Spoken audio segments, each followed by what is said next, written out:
Salut à tous, dans cette vidéo, on va voir comment créer un événement sur Calendly. Avant d'attaquer la vidéo, voilà, je tenais à vous le préciser, si vous ne l'avez pas vu, on a une vidéo qui a été tournée en amont concernant la configuration de compte, donc n'hésitez pas à aller jeter un œil pour configurer comme il se doit votre compte Calendly, ainsi que votre profil pour être certain que tout fonctionne de la bonne manière. Vous allez retrouver le lien en fiche de cette vidéo. Concernant la création de liens sur Calendly, on va voir comment ça fonctionne. Alors la première étape, ça va être d'aller sur créer. Donc créer, vous vous doutez bien qu'on va choisir type d'événement. Réunion ponctuelle ou sondage de réunion, ça ne va pas nous intéresser sur cette vidéo. On va pouvoir cliquer sur type d'événement. Et là, Calendly va me proposer plusieurs types d'événements. Donc en privé, en groupe, en collectif, en round robin. Donc voilà, nous ce qui va nous intéresser, c'est l'événement en privé qui représente une consultation en tête-à-tête avec une personne. On va voir que cet événement, cette consultation, elle va pouvoir se faire de plusieurs manières, que ce soit à distance, par téléphone ou en visioconférence, ou alors tout simplement en physique. Donc voilà, je vais commencer à créer mon événement. Pour ça, il va falloir que je le nomme. Donc à vous d'indiquer le nom de votre événement.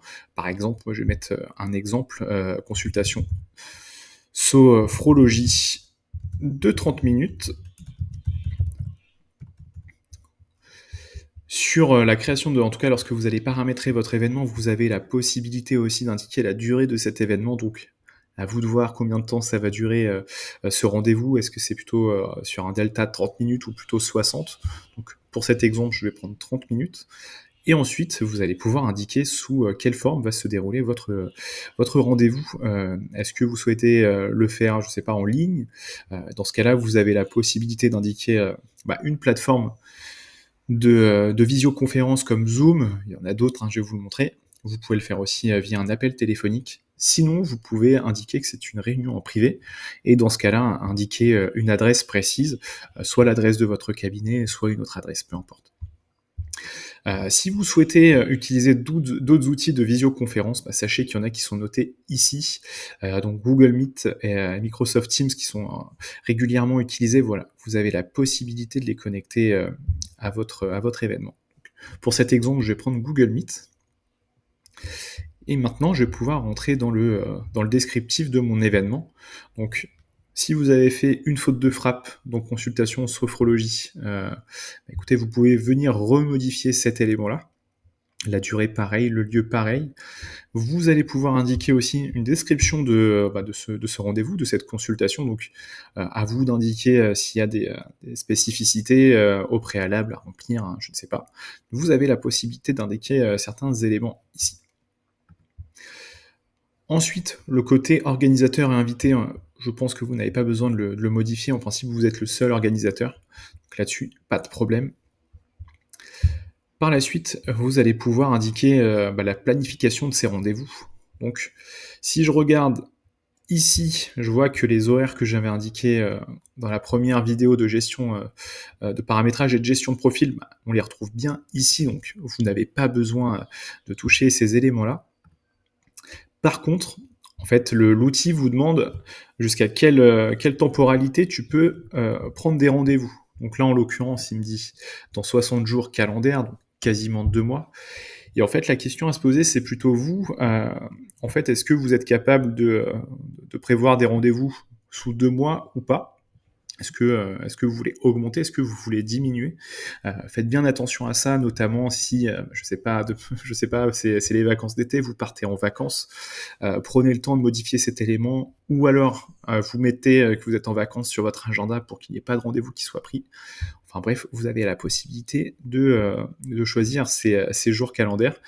Et pareil, si c'est sur une temporalité très précise, je sais pas, je fais un challenge d'1 mois avec des consultations. Dans ce cas-là, vous pouvez le mettre dans une plage de date. Je veux que ce soit fait du 1er juin à la fin du mois de juin, et comme ça, je suis sûr que ça va s'arrêter à la fin du mois de juin. Donc voilà. Vous avez la possibilité de mettre ce qu'ils appellent des périodes de tampons entre chaque rendez-vous. Donc, est-ce que avant, après un événement, vous voulez mettre du temps de pause? Bon, typiquement, vous avez un rendez-vous de 9h à 10h. Est-ce que vous êtes capable d'enchaîner un événement directement après 10h? Est-ce que vous accordez, je sais pas, 15 minutes de pause, 5 minutes de pause? Et vous avez la possibilité de le faire juste ici. Voilà. N'hésitez pas à sélectionner du coup cette période tampon pour être certain de ne pas être pris de court. Vous avez la possibilité de poser des préavis, si besoin, la limite quotidienne de rendez-vous qui peut être indiquée. Je ne sais pas quelle est votre capacité à vous d'accueillir des rendez-vous à la journée. Voilà, vous avez la possibilité de modifier ces éléments-là. Ensuite, vous avez votre page de réservation, donc qui est indiqué ici, ce sera le lien affiché calendly.com/ du coup votre nom / le nom de votre rendez-vous. Donc là en l'occurrence c'est consultation sophrologique 30 minutes. Si vous regardez bien, ça a récupéré ce qui était indiqué ici, donc on vérifie qu'il n'y a pas de faute d'orthographe, que tout est clair. Et ensuite vous avez la possibilité, en tout cas il y a des informations qui vont être obligatoirement demandées aux personnes qui veulent prendre rendez-vous, à savoir le nom, le mail. Voilà. Vous allez toujours avoir ces informations-là, c'est obligatoire de la part de Calendly pour que vous puissiez vous gérer le rendez-vous. De plus, vous pouvez ajouter d'autres questions. Donc si vous avez, je sais pas, le besoin d'avoir des informations au préalable de la consultation, vous pouvez l'indiquer. Donc, par exemple, je vais poser une question. Je mets un exemple. Pourquoi prenez-vous une consultation avec moi? Bien sûr, vous allez l'écrire d'une autre manière. Vous pouvez dire que c'est obligatoire comme questionnement. En tout cas, la réponse est obligatoire. Et ensuite, vous pouvez choisir le type de réponse. Est-ce que c'est une réponse très courte? Est-ce que c'est une réponse longue avec plusieurs lignes? Etc. etc. Donc, en l'occurrence, je vais laisser celui-ci. Et des questions, je peux en mettre plusieurs. Il y a une information qui est indiquée ici, qui me dit est-ce que vous voulez percevoir le paiement à partir de ce formulaire? Donc, c'est un élément qui peut être intéressant si vous souhaitez faire des consultations en ligne pour recevoir directement le paiement. En fait, à partir du moment où la personne prend rendez-vous en ligne, elle va devoir régler pour valider le rendez-vous. Mais on y reviendra dans une autre vidéo concernant Calendly et Stripe. Donc une fois que vous avez fait tout ça, votre page, elle devrait être bonne. Donc vous pouvez l'enregistrer. Donc votre lien, vous allez pouvoir le retrouver ici. Donc soit un lien en partage que vous allez pouvoir retrouver ici. Donc voilà, vous le copiez, vous le collez dans le mail ou autre.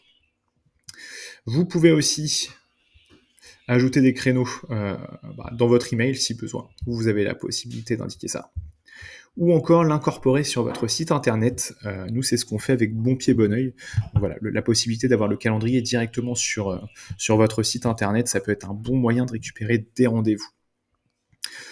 Donc voilà pour cette vidéo concernant la création d'événements sur Calendly. N'hésitez pas à vous abonner à la chaîne YouTube si vous voulez avoir davantage de vidéos tutoriels. Et si vous êtes thérapeute, je vous encourage à rejoindre notre communauté Bon Pied Bon Oeil sur notre Slack. Tous les liens vont être en description. Sinon, je vous dis à très bientôt dans une prochaine vidéo.